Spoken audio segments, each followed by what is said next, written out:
BRS MLA పాడి కౌశిక్ రెడ్డి మరో వివాదంలో చిక్కుకున్నారు. బంజారాహిల్స్ పోలీస్ స్టేషన్లో సీఐను అడ్డగించి బెదిరించారన్న ఫిర్యాదుతో కౌశిక్ రెడ్డి సహా 20 మందిపై కేసు నమోదైంది.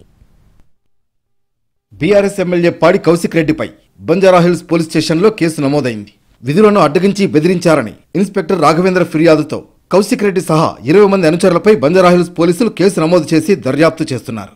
తన ఫోన్ ట్యాపింగ్ చేస్తున్న వారిని గుర్తించి చట్టపరంగా చర్యలు తీసుకోవాలని ఫిర్యాదు చేసేందుకు కౌశిక్ రెడ్డి బుధవారం మధ్యాహ్నం బంజారాహిల్స్ పిఎస్కొచ్చారు.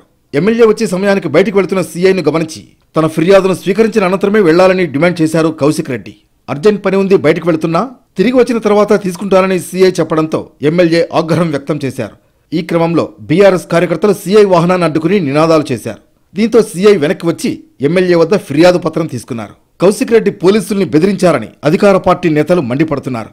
ముఖ్యంగా కౌశిక్ రెడ్డికి వరుసగా వివాదాలు సృష్టించడం అలవాటుగా మారిందని ఆరోపిస్తున్నారు.